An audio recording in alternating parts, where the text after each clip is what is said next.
অনেক দিন আগে এক সুন্দর পরীদের রাজ্যে এক ছোট্ট পরী থাকত। তার নাম ছিল ভুলো। কেন তার এমন নাম? কারণ সে সবকিছু ভুলে যেত। কখনো সে নিজের জাদুর কাঠি কোথায় রেখেছে ভুলে যেত, কখনো ভুল করে নিজের ডানার বদলে গাছের পাতাকে উড়িয়ে দিত। অন্য পরীরা তার এই ভুলে যাওয়ার অভ্যাস দেখে খুব হাসত, কিন্তু ভুলো কিছু মনে করত না।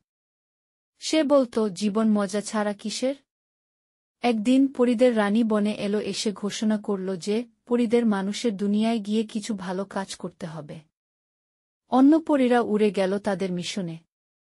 কেউ ফুল ফোটাল, কেউ নদীর পানি পরিষ্কার করল, কেউ বাচ্চাদের সুন্দর স্বপ্ন দিল। ভুলো ভাবল, আমিও গ্রামে গিয়ে কিছু ভালো কাজ করব, কিন্তু সে ভুলে গেল তার জাদু ঠিকঠাক কাজ করে না। গ্রামে গিয়ে ভুলো প্রথমে এক কৃষকের কাছে গেল। কৃষক খুব চিন্তিত ছিল। কৃষক ভুলোকে বলল, আমার মুরগিগুলো অনেক অলস হয়ে গেছে, একটাও ডিম দিচ্ছে না। ভুলো ভাবল, এ তো সোজা ব্যাপার, আমি এক মুহূর্তে সমস্যার সমাধান করে দিচ্ছি। সে তার জাদুর কাঠি নাড়াল। চিকিমিকি কিকিরিকি, ডিম পড়ুক ঝুপঝাপি। কিন্তু মুরগিরা ডিম দেওয়ার বদলে কাকের মতো ডাকতে লাগল, কাকা কাকা। কৃষক তো অবাক, তিনি মাথায় হাত দিয়ে বলল, এ আমি কি দেখলাম? মুরগিরা তো কাক হয়ে গেল। ভুলো খুব লজ্জা পেল, উপস, মনে হয় ভুল মন্ত্র বলে ফেলেছি।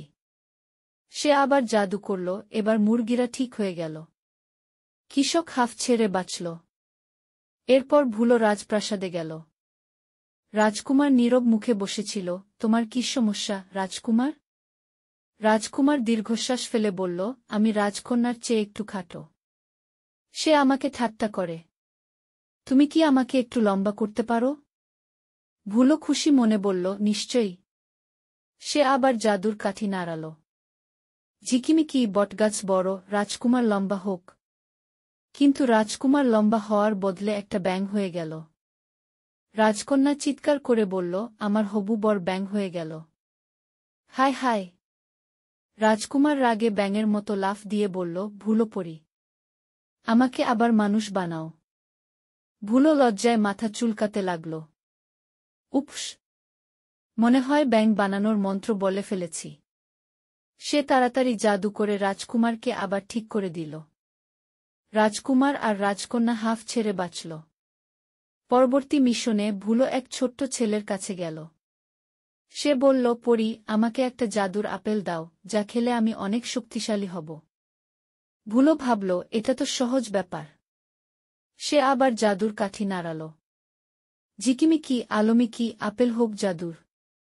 ছেলেটি আপেল খেতেই তার শরীরের শক্তি বাড়ার বদলে সে গান গাইতে শুরু করল।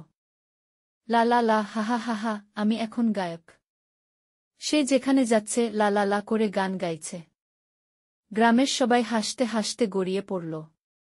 রাজা শেষে বলল, ভুলো, তুমি অনেক মজার, কিন্তু দয়া করে আর জাদু করো না।